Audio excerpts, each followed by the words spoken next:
안녕하세요, 구독자 여러분. 구독과 좋아요는 채널 운영에 큰 힘이 됩니다. 안녕하세요. 저는 30대 여자로 남자아이를 하나 기르고 있는 여자입니다. 이미 한 번 했었던 결혼은 정말이지 믿기 힘든 일 때문에 실패를 하게 되었었는데요.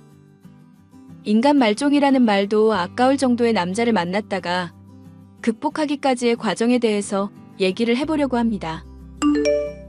오빠, 나 요즘 몸이 안 좋다고 했었잖아. 병원 가서 확인해보니까 임신 한 달이라는데 이제 우리 어떡하지? 어떡하긴 내가 설마 애라도 지우라고 할 줄 알았어? 너랑 나 사이에 태어난 생명인데 당연히 책임져야지. 설마 그럼 나랑 결혼할 거라는 얘기야? 그런 말 이제까지 나한테 한 번도 한 적 없었잖아. 일이 이렇게 된 마당에 결혼을 하자는 게 아니라 정말로 너가 좋아서 그러려는 거야. 내가 앞으로 너 책임질 테니까 믿어줘라. 나 허접한 놈 아닌 거 알지? 우리 고작 만난 지 3개월밖에 안 됐다면서 천천히 알아보자더니? 그래서 나랑 결혼하기 싫다는 거 아니지? 빌딩만 2개인 건물주랑 결혼하는 마당인데 뭐 그리 걱정이실까? 나랑 결혼만 하면 당신은 그냥 편하게 인생 즐기기만 하면 돼. 채팅 어플을 통해 만나게 된 남자는 저와 천천히 알아가는 시간을 갖자고 말을 했었지만 사귀는 도중 아이가 들어서게 됐고 급하게 결혼까지 하게 됐는데요. 저와 결혼한 남편은 보육원 출신으로 일가 친척이 하나도 없다고 해서 결혼식은 조촐하게 치르기로 했었죠. 남편은 건물주라 그런지 딱히 일하는 모습도 없이 돈을 꼬박꼬박 잘 갖다주는 사람이었습니다. 그런 남편이 변하기 시작한 것은 결혼을 한 지 5년이 다 되었을 시점부터였는데요. 나 앞으로 당분간은 당신한테 생활비 못 줄 것 같으니까 그렇게 알아. 이렇게 갑작스럽게? 오빠 돈 많이 번다면서. 아니, 그래도 건물 살 때 대출받은 돈도 상환을 해야 하는 상황이니까 그러지. 그리고 임대준 건물의 사장들이 제깍제깍 돈을 안 주기도 하고. 그런 거라면 내가 좀 따져줄까? 삼촌이 변호사 하셔서 나도 나름대로 법에 대해서 잘 알고 있는데. 뭐 그런 분까지 나설 만한 일은 아니고 너가 변호사인 것도 아니잖아. 내가 알아서 좋게 좋게 해결을 해볼게. 어쨌거나 생활비 주는 건 좀 문제가 있을 거니까 적어도 3달, 아니 2달만 좀 참아봐. 2달씩이나? 그동안 우리 애기랑 오빠랑 생활은 어떻게 하라고? 저금해놓은 돈이 괜히 있는 거 아니잖아. 이럴 때 쓰라고 있는 거지, 안 그래? 남편이 주는 생활비를 가지고 아이를 기르며 무던하게 지내던 삶은 그날로부터 치열해지기 시작했죠. 저는 직접 일을 해야만 했고 생활비를 주겠다는 남편은 이런저런 핑계를 대면서 저와의 대화를 피하기 시작했습니다. 오빠 요즘 왜 이러는 거야? 혹시 다른 여자라도 생겼어? 너야말로 나한테 왜 이러는 건데? 돈이 그렇게 필요하면 나가서 벌면 되는 거잖아. 남편이 요즘 자금 쪼달린다고 하는데 그걸 못 참고 그렇게 보채냐? 내가 이유 없이 보채는 거 아니잖아. 애 기르는 것도 나 혼자 하고 있고 일까지 나가야 하는 상황이라 엄마한테 매번 아쉬운 소리 해야 하거든? 그런데 건물주라는 남편이 생활비도 안 갖다 주고 집에도 잘 안 들어오니까 나로선 의심할 수밖에 없지. 그렇게 의심한다는 것 자체가 너가 더러운 여자라는 증거인 거 모르냐? 뭐? 오빠 지금 나보고 더러운 여자라고 그런 거야? 채팅 어플에서 만난 연 건물주 아내 만들어줬더니 남편 잡아먹으려는 꼴 보니까 내가 답답해서 그런다.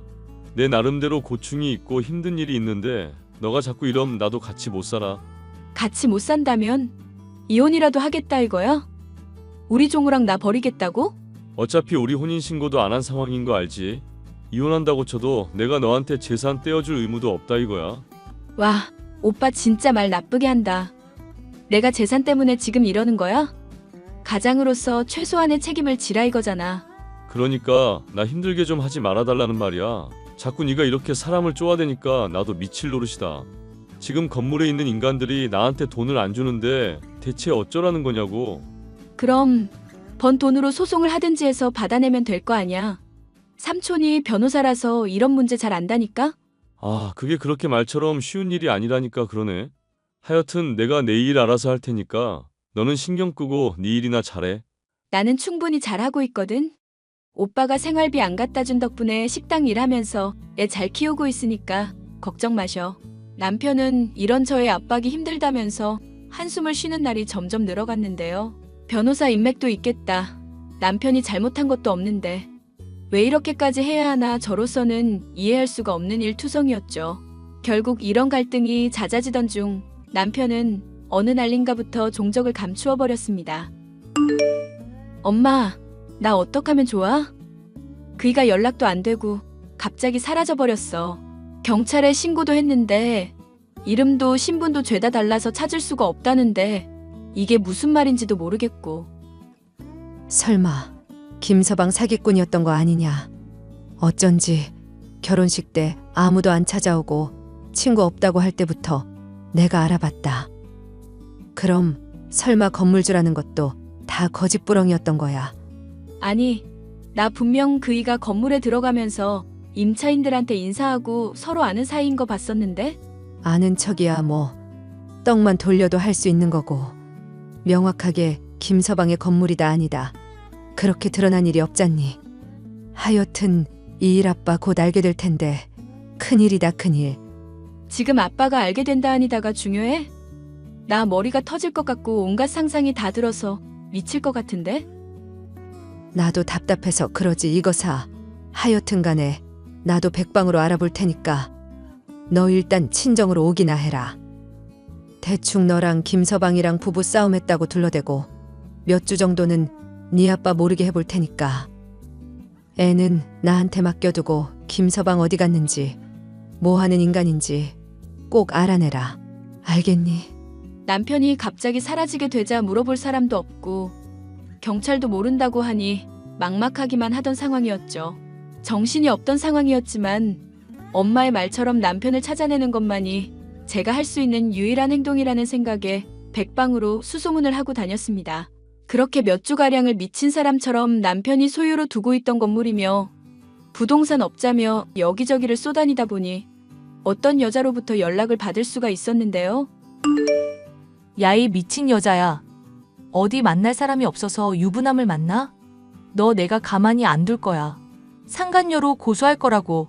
죄송하지만 지금 무슨 말씀을 하시는지 하나도 모르겠는데요. 저는 김우일이라는 사람 아내고 실종된 남편 찾고 있는 중입니다. 오일이 아니라 김희루겠지. 너 지금 대체 나랑 뭐 하자는 거니? 대체 무슨 꿍꿍이로 내 건물을 쑤시고 다니면서 내 남편을 캐고 있는 거냐고. 그럼 뻔히 내 귀에 들어올 거 알고 있었을 텐데 이러는 이유가 대체 뭔지나 들어보자. 당신 남편 이름이 김희루라고요? 설마 빼빼 말라가지고 맨날 등산복만 입고 다니는 사람 맞나요? 그래, 그게 내 남편이다. 이게 대체 뭐 하자는 건지 얘기나 얼른 해보라고. 저 그 사람이랑 결혼한 지 5년 넘었는데요. 혹시 이 사람 확실히 맞는 건지 답변해 주세요. 그이가 하도 사진 찍는 거 싫어해서 가진 게 그나마 엄마가 찍어준 결혼식 사진뿐이에요. 세상에, 맙소사. 당신 뭐하는 여자길래 유부남이랑 결혼을 했어요? 아니, 정말 5년 전에 결혼한 게 맞는 거예요? 이럴 게 아니라 차근차근 처음부터 얘기를 해보세요. 실종된 남편의 이름이 실명이 아니었다는 것 때문에 이미 넋이 나가 있었던 덕분인지 저와 결혼한 남자가 유부남이라는 사실이 그렇게 놀랍지는 않았습니다. 저희 남편, 아니 유부남임에도 총각행세를 한 인간 말종은 저와 결혼을 하기 전부터 이미 결혼을 한 상황이라는 사실을 확인하자 헛웃음만 나오더군요. 그러니까 정리를 하자면 김우일이라는 이름이 아니라 본명이 김희루라 이거네요. 건물은 본인께 아니라 채영 씨 소유의 것들이고요. 네, 제 남편이 하도 무능력한 인간이라 행세나 좀 하라고 건물주라고 말하고 다녀도 모른 척하고 있었거든요. 그런데 그걸 가지고 이 여자 저 여자 쑤시고 다니는 줄은 몰랐네요. 어이가 없어서 정말. 저도 그 인간 얼굴 좀 볼 수 있을까요? 어찌된 자초지종인지 저도 설명을 듣고 사과를 받고 향후에 어떻게 할지 논의를 해야 할 것 같아서요. 네? 논의는 무슨 논의를 하겠다는 거예요?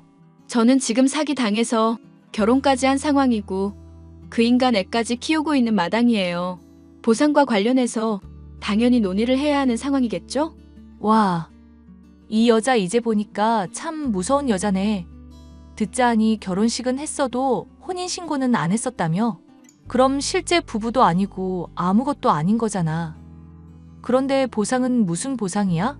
실제 혼인은 안 했어도 오랫동안 같이 부부로 지내온 세월이 있잖아요. 그런 것도 다 사실혼이나 다름없이 인정이 될걸요. 제가 삼촌이 변호사라서 법을 그쪽보다는 잘 안답니다. 그쪽? 너 지금 그쪽이라고 했니? 반말은 하지 마시죠. 저는 처음부터 계속 존중해드리고 있는데 좀 기분이 나쁘네요. 야, 너 내가 경고하는 말 잘 들어. 지금이라도 곱게 물러나고 내 남편 안 찾는다고 약속해. 그럼 내가 인생이 불쌍해서 한 300만 원 정도는 떼줄 수 있으니까. 근데 여기서 계속 욕심낸다? 그럼 나도 더는 못 도와줘. 빈털터리에 거렁뱅이인 내 남편 가지고 소송을 하든지 말든지 마음대로 해보시라고. 보아하니 이런 식으로 다른 사람들 힘들게 한 일이 한두 번이 아닌 모양이네요. 보아하니 내 남편 얼굴 보고 어떻게든 꼬드겨 볼 생각인 것 같은데 그것도 꿈깨라 이거야. 동정에 호소하든 돌아오라고 말하든 아무것도 안 통할 거니까. 그 인간 무능력해서 내가 용돈 끊으니까 너 생활비도 못 갖다 줬던 사람이야. 왜 자꾸 집착을 하고 그래? 집착을 하는 건 제가 아니라 그쪽 같은데요. 저는 총각인 척하고 남의 인생 망가뜨린 인간한테 더는 미련 없어요.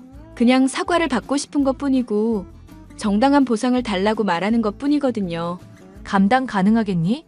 생활비 주는 거나 꼬박꼬박 받아쳐 먹으면서 편하게 살아온 년이 덤빌 싸움이 아닌데? 되게 망할 남편이 생활비 안 주고 뻗댈 때도 저는 나름대로 살 방법을 모색했거든요. 힘들다고 주저앉아 있는 사람은 아니니까 걱정 안 하셔도 돼요. 저는 결국 소송을 진행하게 되었습니다. 변호사인 삼촌을 통해서 관련 증거들을 수집하고 나니 재판의 결과는 저에게 유리한 상황들 뿐이었죠.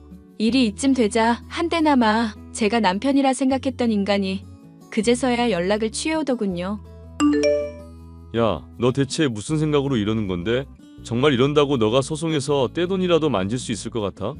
괜히 돈 하나도 못 받고 피눈물 쏟기 전에 준다는 돈이나 합의하고 받아라 좀. 얼굴 볼 용기도 없어서 부인한테 맡기고 숨어있던 인간이 할 말이니? 됐으니까 내 앞에 와서 무릎 꿇고 사과부터 해. 그래야 내가 대때 말을 듣는 신용이라도 하지. 아니, 제발 이러지 좀 말자.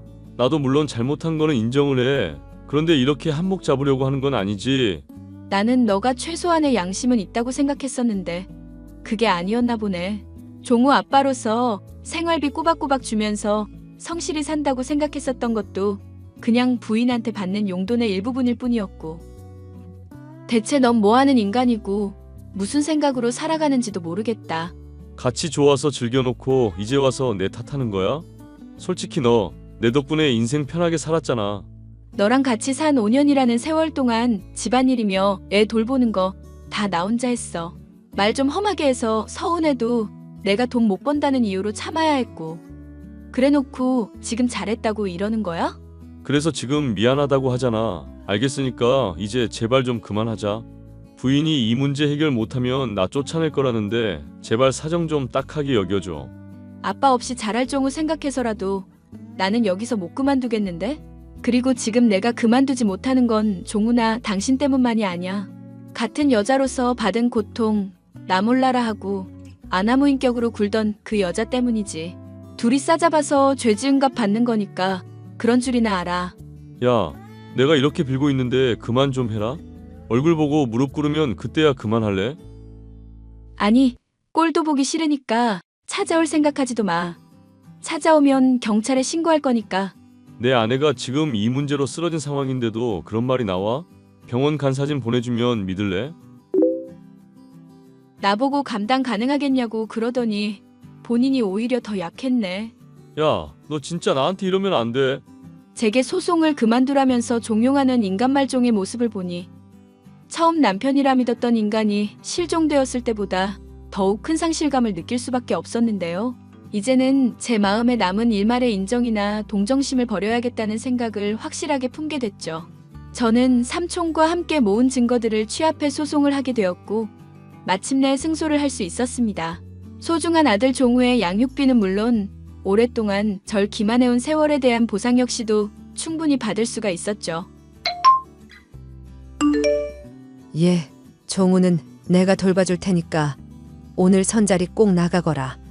그쪽도 한번 다녀오긴 했는데 사별한 사람이라서 너랑 조건이 딱 맞아. 괜히 너 이혼한 상세 얘기는 꺼내지 말고. 알겠어. 그게 또 뭐 그리 대단한 비밀이라고. 내가 알아서 할 거니까 신경 꺼. 그리고 그런 문제 정도로 접을 사람이면 인연이 아닌가 보지. 내가 답답해서 그러지 이거사. 애 키우기 충분한 돈이 있다고 세상살이가 능사가 아니야. 그래도 든든한 남편이 있어야 하는 거다. 알겠니? 잘 알겠는데 마음에 드는 사람을 만날 수 있어야지. 무엇보다 믿을 수 있는 사람인지도 파악할 수 있어야 하고. 꽝을 한번 뽑았으면 연속으로 또 뽑지는 않을 거다. 그리고 언제까지 그 인간 같지도 않은 놈 생각하면서 살 거냐? 그쪽 집안도 소송지고 나서 여자도 쓰러지고 완전 풍비박산 났다면서? 그런 얘기는 못하러 해. 하여튼 내가 내 문제 알아서 할 거니까 너무 보채지 마셔. 소송에 패배했었던 저의 전 남편은 부인에게 전에 없이 막대한 피해를 입혔는데도 여전히 정신을 못 차리고 바람을 피우고 다닌다 들었습니다.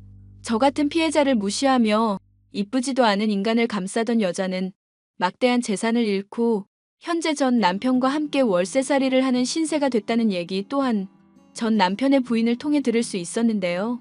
제게 이런 얘기를 하면서 이 모든 일의 원인이 저 때문이라고 원망하는 모습을 보니 아직도 정신을 차리려면 한참은 멀었다 싶은 마음이네요.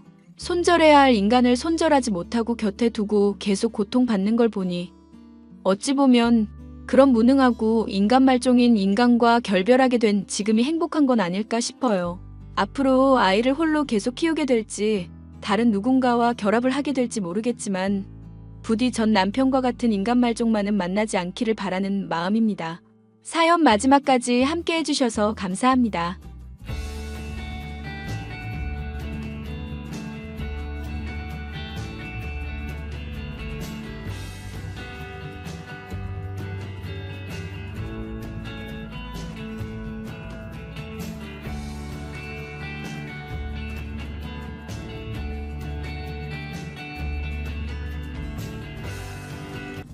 오랜만이야, 태서가. 누구세요? 나야, 남이연. 윤태석 맞지? 맞긴 한데 내 카톡은 어떻게 알았어? 그런 걸 물어봐서 뭐해. 우리가 이혼한 지도 10년이 지났네? 이제 우리 36살이잖아. 그래서 뭐? 아이, 참. 쑥스러워하는 건 여전하구나? 나랑 연락돼서 기쁘면서. 진심 손톱만큼도 안 기쁜데? 나 이사 가기로 했어. 응, 어디로 가는지 알아? 안 궁금해. 바로 네 집이야. 뭐? 잘못 말했다. 우리 집이야. 갑자기 뭔 소리야? 이 집은 내 명이지 네 집이 아니야.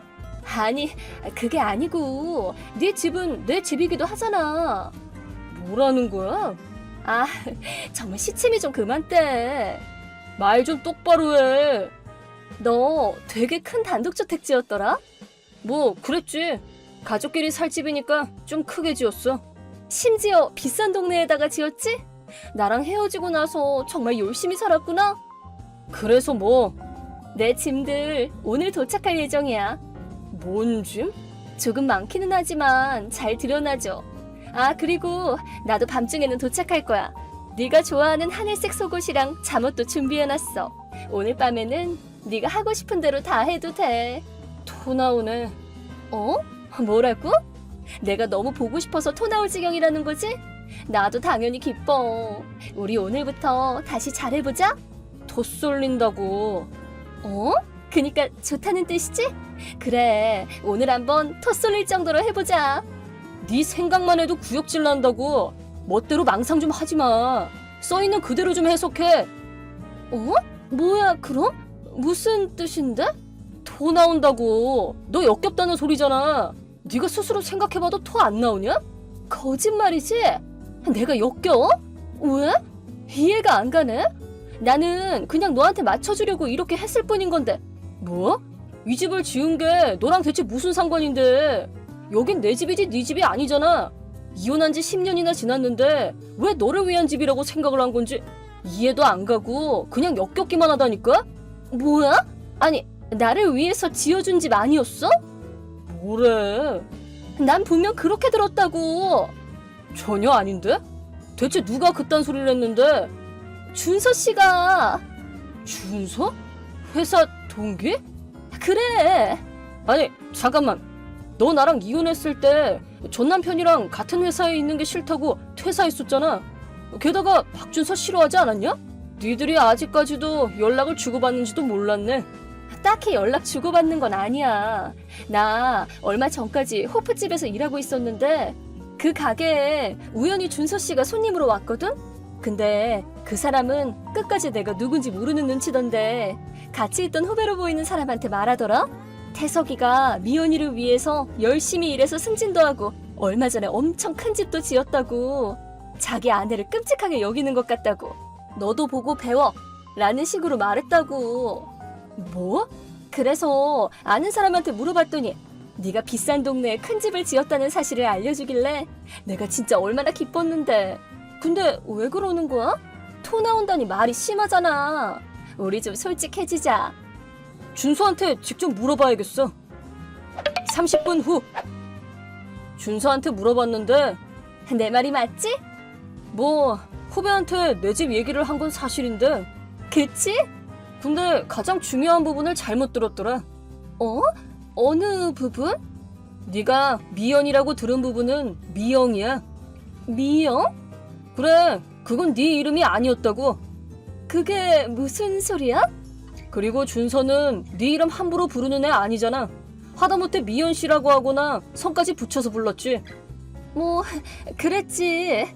게다가 나랑 갈라선 지 10년이나 지났는데 설령 그렇게 들었어도 동명이인이거나 잘못 들었을 가능성은 생각도 안 해봤냐? 아니, 그럼 반대로 물어보자. 그 사람은 왜 미영이라는 사람을 그렇게 이름으로 막 불러? 자기 사촌이니까. 사촌? 준서가 미영이를 소개시켜줬어. 소개? 소개라니 무슨 소리야? 뭔가 복잡해서 머리가 아프네. 그니까 준서 씨가 왜 자기 사촌을 너한테 소개시켜준 거야? 대체 미영이라는 사람이랑 네가 무슨 관계길래? 그건 네가 잘못 들은 준서 얘기에 미영이를 대입해보면 알 거 아니야. 대입해보라고? 아니 잠깐만, 설마 미영이는 내 와이프야. 너 재혼했어? 했지. 아니 잠깐만, 와이프라니 언제 결혼한 건데? 6년 전에. 애도 벌써 둘이야. 뭐야? 왜 말 안 해줬어? 바람 피워서 갈라선 전처한테 일일이 보고할 의무는 없지 않나? 잠깐만, 그럼 난 어떡하라고? 뭐를? 나 살 곳이 없단 말이야. 일도 그만뒀다고. 무슨 말이야 그게. 난 너랑 헤어지고 나서 계속 원룸에서 혼자 살아왔거든. 그러다가 네가 나를 위해 집을 지어줬다는 말을 듣고 이건 신이 이어준 운명이구나 싶었단 말이야. 역시 네가 내 운명의 짝이구나 하고. 설마 그 원룸을 나왔다는 소리야? 그래, 이게 다 널 사랑해서 그런 거라고. 알겠지? 모르겠는데? 좀 알아달라고. 진짜 여자 마음 몰라주는 건 여전하구나. 여자 마음? 그러고 보니까 이혼했을 때도 그런 소리 했었지? 내가 바람 피운 건 여자 마음을 몰라준 네 잘못이야 라고 했었나? 잘 기억하고 있으면서 10년 동안 이해하려는 노력조차 안 해본 거야? 바람 피운 여자 마음을 이해하는 게 더 이상한 거 아니냐? 그래, 그런 부분 말이야. 네가 그런 말 할 처지냐? 적어도 내 와이프 마음은 잘 이해하니까 문제 없어. 나도 네 와이프잖아. 예전에 그랬지. 그럼 나 다시 와이프 시켜줘. 뭐? 난 너 때문에 집이랑 일자리까지 다 없앴단 말이야. 그니까 책임져. 뭐라는 거야? 애초에 준서 얘기를 네가 잘못 들은 게 원인이잖아. 오해할 만하게 얘기를 한 게 잘못이지. 애초에 네가 엿들은 거잖아. 준서는 설마 네가 엿들을 거라고는 생각도 못했을 거 아니야. 그래도 나는 분명히 들었다고. 근데 네가 함부로 엿듣고 멋대로 오해한 거잖아. 너한테 들려줄 목적이 아니었던 건 명백한데 뭐. 아니 그래도. 근데 있잖아, 이사할 정도로 과감한 행동을 할 거면 그 전에 확실한 정보를 모으는 게 상식 아니냐? 고작 손님으로 온 준서 얘기를 엿들은 거 가지고 집이랑 직장까지 때려치다니 대체 뭔 생각으로 그러는 건지 이해를 할 수가 없다. 여자 마음이 어쩌고 할 수준이 아니야 그건. 아니 이건 굳이 확인까지 해볼 필요가 없다고 생각했단 말이야. 아니 확인을 했어야지. 10년이나 지났으면 내 생활 환경도 많이 변해 있을 건 당연한 일이잖아. 그 사이에 연락도 안 했었으면 적어도 최소한의 확인은 하는 게 상식이지. 아니 그래도 분명 너라면 지금도 나를 좋아하고 있을 거라고 믿고 있었단 말이야. 나도 그 남자랑 헤어지고 나서는 계속 혼자였고 분명 너도 그럴 줄 알았지. 근데 넌 그런 나를 배신한 거라고. 네 마음이 어떤지는 내 알 바 아니고 애초에 네가 바람 피워서 이혼한 거잖아 우리. 그 시점에서 내 마음이 식었을 거라는 건 굳이 생각하지 않아도 알 수 있지 않냐? 아니 그럼 내 마음은 어떻게 되는 건데? 내 알 바 아니라니까. 어쨌든 지금 너 민폐니까 우리 집엔 올 생각도 마. 아니 왜? 이 집에는 소중한 우리 가족들이 있으니까 내 가족들을 위해서 내가 직접 지은 집이야. 여기에 네가 있을 곳은 처음부터 없었다고. 그렇게까지 말할 필요는 없잖아. 너무하네. 아 맞다. 아까 네 집 왔었는데 엄청 큰 이삿짐 박스 6개를 착불로 보내는 건 대체 무슨 경우냐? 받아줬나 보네? 아니 보낸 사람이랑 아까 연락을 했는데 뭔가 착각을 한 것 같으니까 수치 거부로 반송해달라고 전해서 도로 보냈지. 뭐? 아니 뭐 하는 짓이야? 내가 받아줘야 하는 이유가 어딨어. 너무하네. 그럼 내 집은 어디에 두라는 말이야? 원룸에는 다시 못 돌아간다고. 왜 나한테 물어봐? 어디 뭐 창고라도 빌리든 하면 되겠지. 그런 돈 없단 말이야. 어쨌든 내 집으로는 오지 마. 오면 묻지도 따지지도 않고 경찰 부를 거니까. 아니 태서가 부탁이야. 새 집이랑 일거리 찾을 때까지만이라도 재워줘. 차단할게. 그 후 대체 어디서 제 카톡 아이디를 알아낸 건가 싶었는데 알고 보니 오랫동안 연락을 안 하고 지냈던 예전 직장 동료한테 물어봤던 거였습니다. 얼마 전에 니네 다시 만났어? 라고 카톡이 오길래 그 사건에 대해서 설명해줬더니 함부로 연락처 알려줘서 미안하다는 사과를 받았습니다. 그 후 준서나 다른 친구들한테서 미연이 얘기를 들었는데 미연이는 제 집에 오지 않은 대신 어떻게 알아낸 건지 준서 집에 찾아가서는 이렇게 된 건 다 너 때문이니까 나 좀 재워줘 라면서 현관 앞에서 난동을 부렸다고 합니다. 결국 경찰까지 부르고 난리도 아니었다고 하네요. 그러다가 10년 전 외도 사건으로 연을 끊었던 전처의 부모님한테까지 연락이 가서 강제로 본가로 돌려보내줬다고 합니다. 현재는 본가에 얹혀서 부모님께 사람 취급도 못 받고 눈치를 보며 살고 있다고 들었습니다.